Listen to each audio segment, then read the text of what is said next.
Hello, this is Kirstin Davis, and this is my presentation over finance and budget.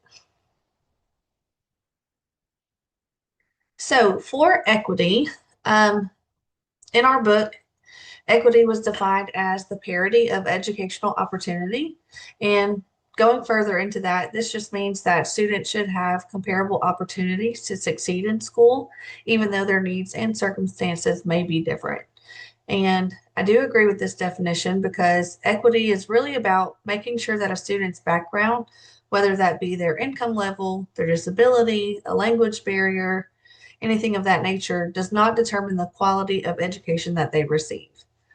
So it's not about giving every student the same thing, but ensuring that each student has a real chance to learn and grow through the support and resources necessary to access the same opportunities that their peers have.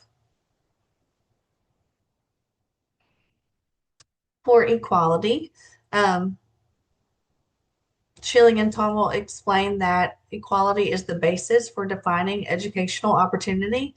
And this just means that schools must provide equal access to education for all students.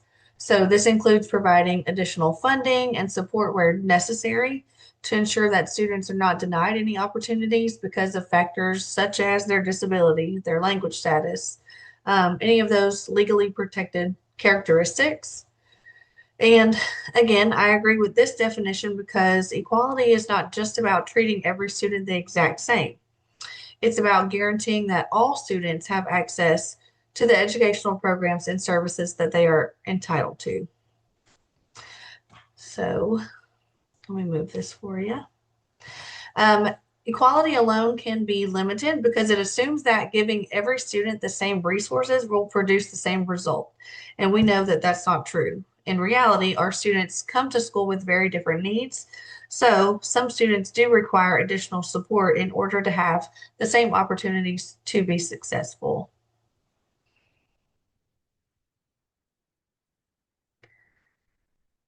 For adequacy, according to the book, adequacy is determined by several factors. The main ones are the efficiency, the outcomes that are desired, and the ability of the government to provide the appropriate level of funding required. So, reading through all those different pieces of that, I do agree with the definition of adequacy because it's not just about having money available. It's about whether schools have enough resources to actually achieve the educational goals that we expect of our students. So, adequacy forces the conversation beyond fairness and really into um, whether the school truly has enough resources to provide the high quality education that we are expected to give. Current issues. So, some of the biggest ones, at least in my area, are things that I feel like have affected me or others in my school district or in this area particularly, are property tax system disparities. So again, we just have a heavy reliance on local property taxes, and this can create inequities. This is because your property poor districts generate the same revenue as property rich districts, despite that Robin Hood mechanism.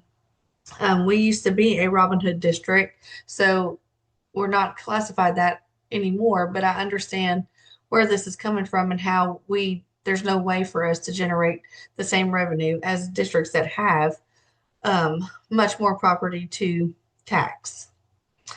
Another big one that has actually affected several coworkers of mine here recently is the end of the federal COVID relief funds.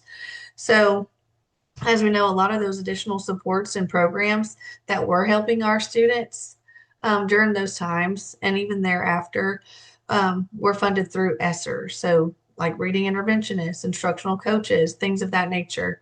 Um, with ESSER funds expiring, it's left a massive gap in funding for districts and a lot of districts.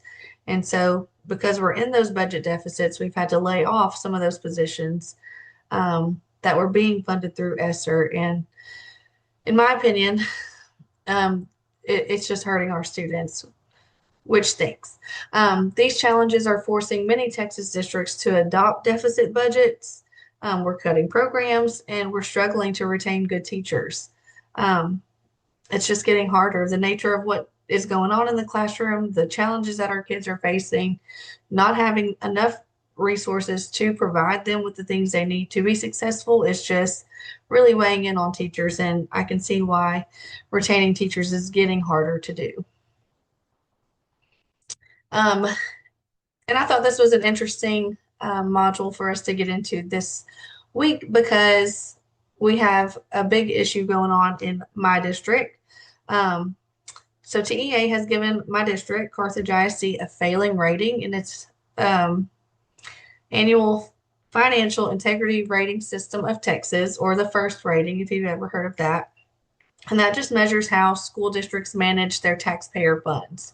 So TEA has reported that we fell short in areas such as maintaining sufficient cash reserves, balancing revenues and expenditures, and ensuring accuracy in our financial reporting. So our district leaders attribute this rating primarily to compliance issues with our food service program. Since then, we have adopted or brought on a new food service program that is supposedly fixing some of these issues. Our district leaders are ensuring that these issues are not reflective of the district's overall finances.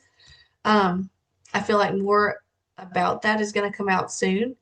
But since we are experiencing this deficit, we're having to now pay maintenance and operating costs out of the fund balance. So at this point, we're trying to determine moving forward into next year, especially with contract season coming up and things like that, trying to determine ways that we're going to operate effectively and efficiently with these shortfalls and funding challenges. So we're running out of those additional programs that help fund some of the things that help us remain successful. And now being in this situation, our hands are a little bit more tied. So it'll be interesting to see how we move forward with that and how we tackle this issue. But anyway, because this was a prevalent issue, I wanted to bring it up since this was our module this week.